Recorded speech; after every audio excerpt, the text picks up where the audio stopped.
Good afternoon. Now I will bring the presentation with the topic most common mistake on MicroTik configuration. As you saw on the flag, I came from Indonesia. This a little bit about me, my name, my certification, and the company, and the assignment at Network Operating Center. This where I came from West Sumatra, Padang there. So Kuala Lumpur here. The distance is about an hour 10 minutes only from my place to come here. It's not far away. This a little picture about West Sumatra. The dark blue.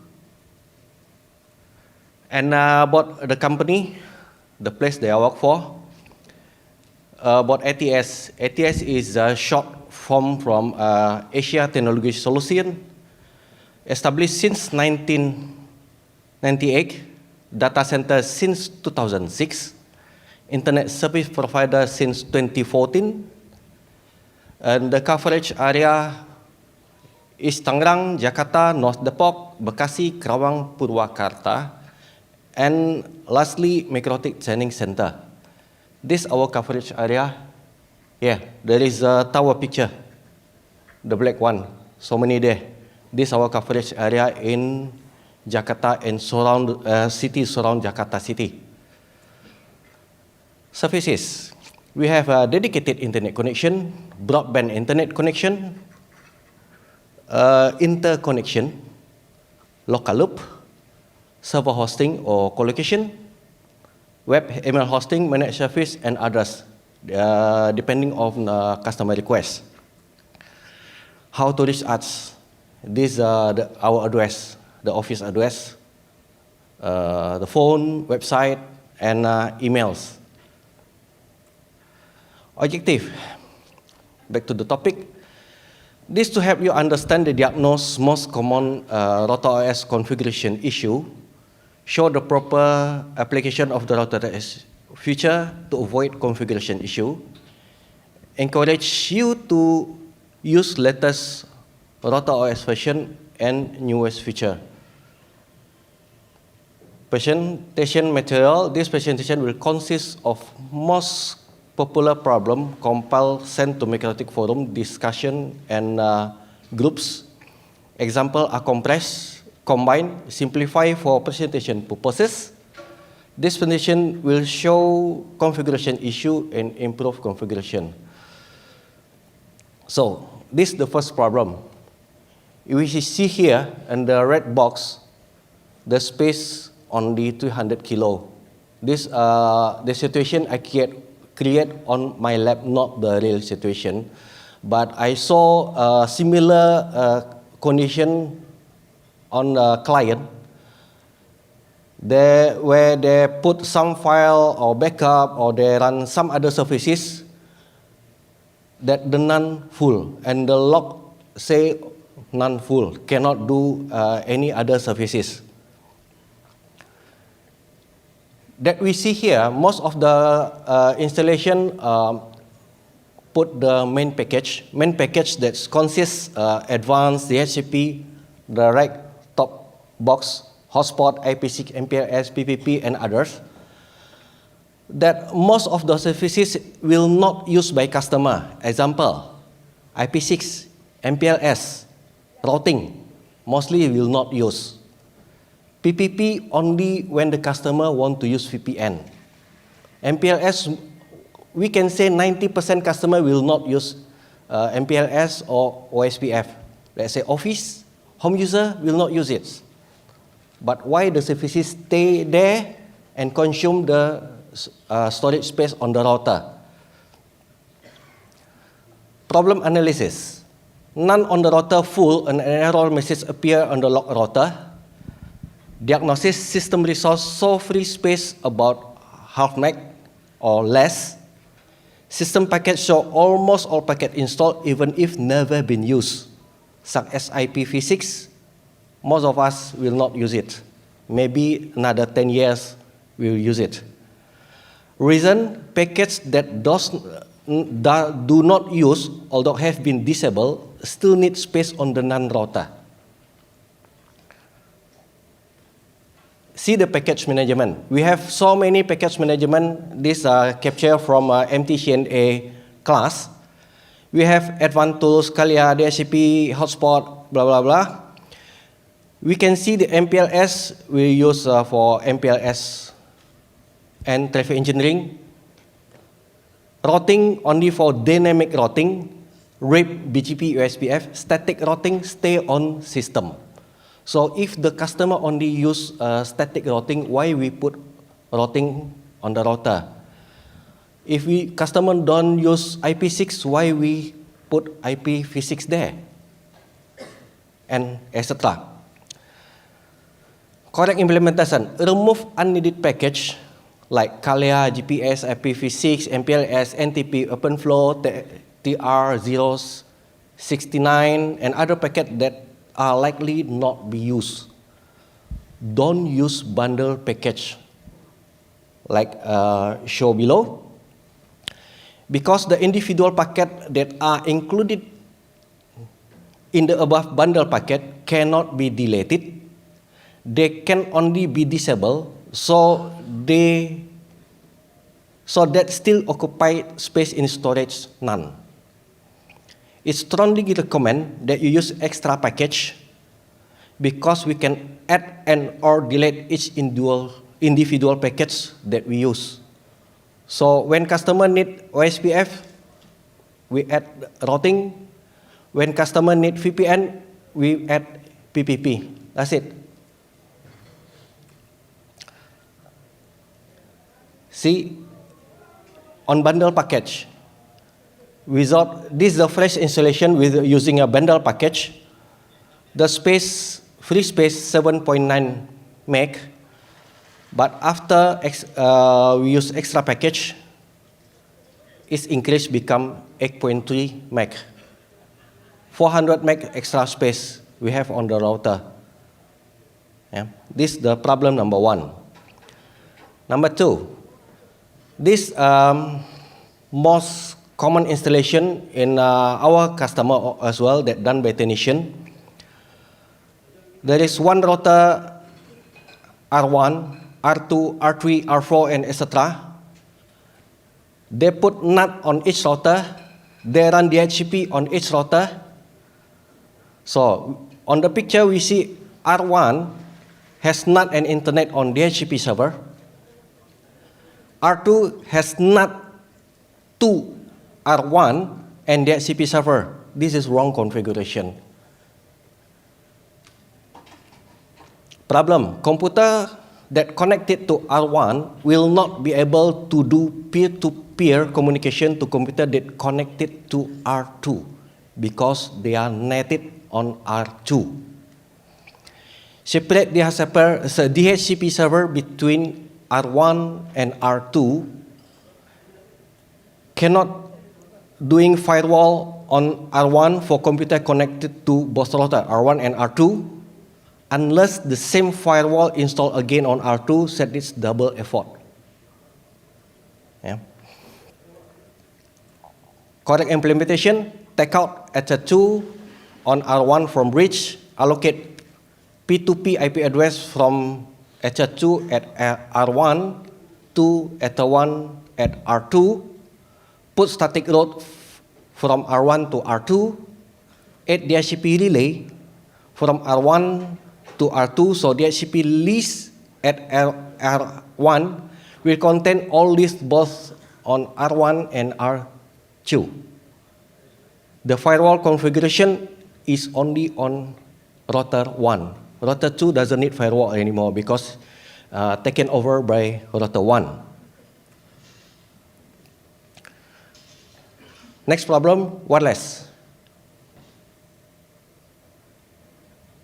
Who can see what's wrong on this configuration? This is the most configuration done by most of the engineer. Who can see what's wrong here?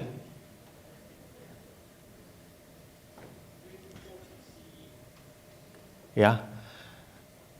There are two mistakes here. First, 2 gigahertz BGN. That's the first mistake. The second mistake, channel 2040 MHz-CE. Yeah. Because most of the JZ is not old-fashioned anymore. Yeah.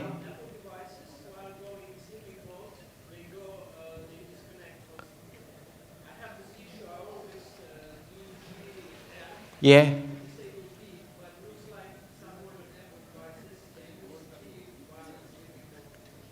Yeah, I saw that on Apple as well.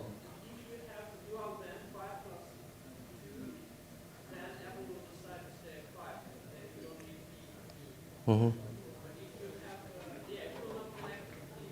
Mm-hmm.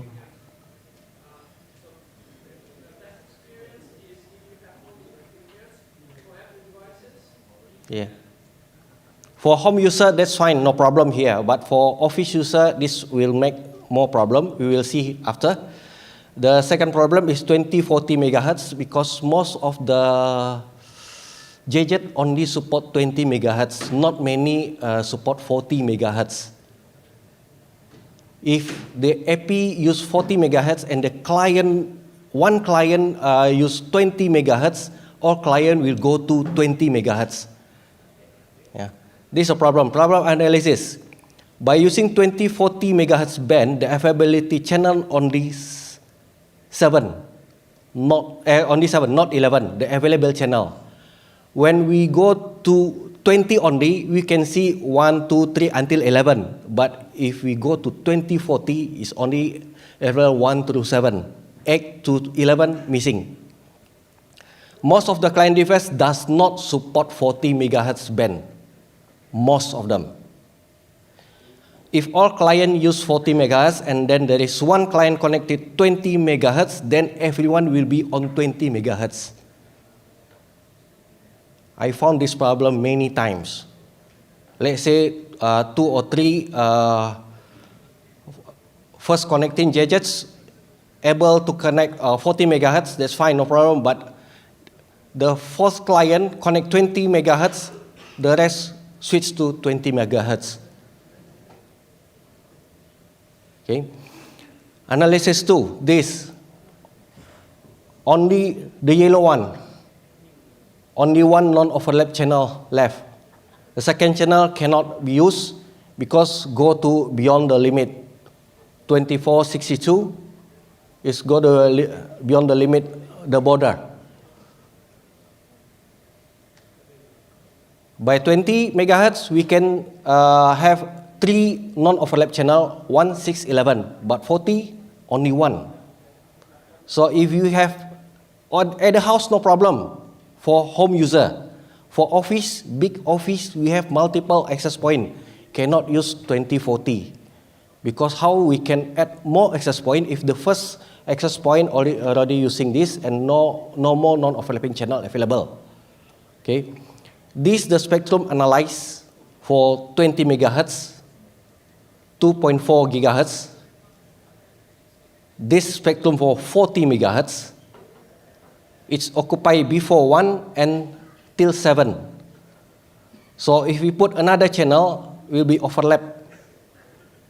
Okay. Another standard X02.11 wireless network using GSMA CA. Standard B use 22 channel width. B using 22 megahertz, while A and G using 20 megahertz channel width. That's the difference. So standard wireless N using 20 or 40, but N can use 20, not 40, not only 40, but can use 20, can use 40. If you use 40, both device supported 40, then it will double the bandwidth. But if one connected 20, all the rest go to 20. Yeah. So this answer the question. B using 22 because B maximum 11 megahertz. G 20 megahertz support up to 54 megahertz. N using 20 megahertz. If I'm not wrong, it can support about 65 megahertz. 65 megabit for data rate.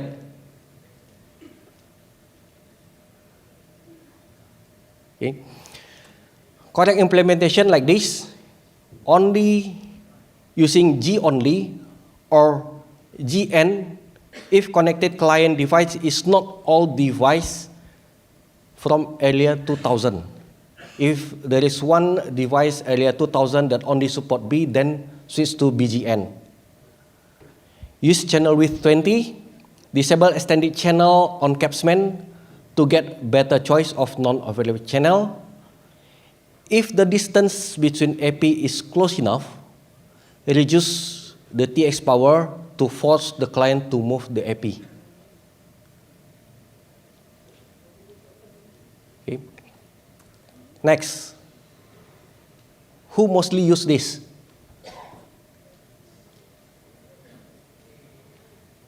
Yeah.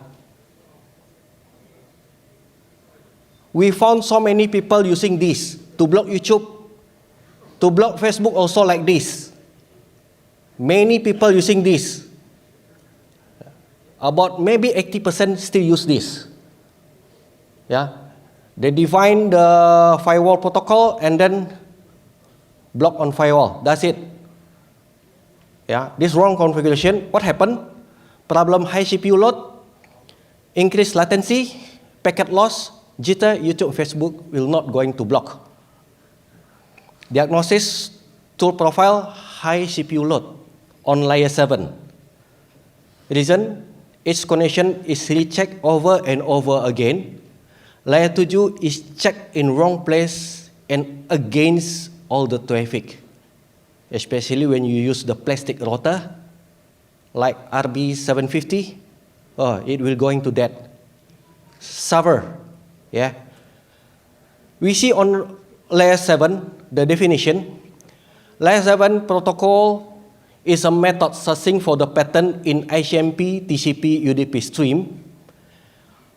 On trigger, layer 7 collects next 10 package or 2 kilobyte of the connection and search for the pattern in the collected data.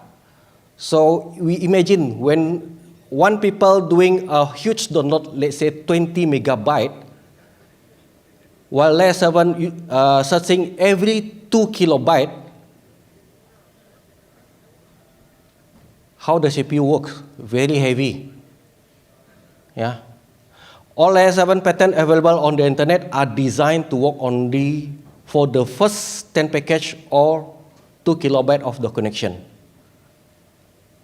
Yeah. If we are the connection using more connection, like explained by Ahmad Madliansa, this connection 1, connection 2, connection 3, it's rechecked again and again on each connection. Yeah. This is the correct implementation. Maybe not many people know, but I tried this on the plastic router. It worked fine. By about 40 users connected to the router, we implement this. The CPU usage only 6% average, less than 10%, compared to what configured before, mostly 100%. This less than 10%. So I explained IP firewall add action. This block the new connection. So when we go to the internet, let's say go to YouTube, we type www.youtube.com. That's become a new connection to the internet. So we capture the new connection, go to the DNS, we capture that package and block that. That's it. If the DNS got blocked, then the packet itself will not go through. Yeah. And then go to a MAC package, my connection, my package. Then on IP firewall, there are two lines here. The first one, chain forward. The second line for input. Forward is for customer that using external DNS. So my computer connected but using, let's say, DNS to Google or DNS to other server. So it's captured on forward chain. But if the computer connected using the DNS from the connected router, use the input chain. So it block the DNS connection first, and then the rest, the packet data will not go through. That's it. Any question? This presentation quite simple. That's only I want to explain.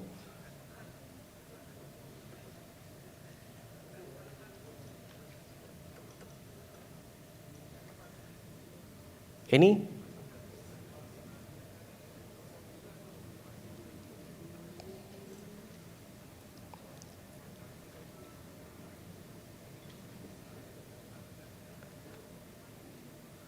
No question? Okay. Next, who want to reach me? This is my email, Twitter, Instagram. Can reach me here. I will try to answer as best as I can. That's it. Thank you.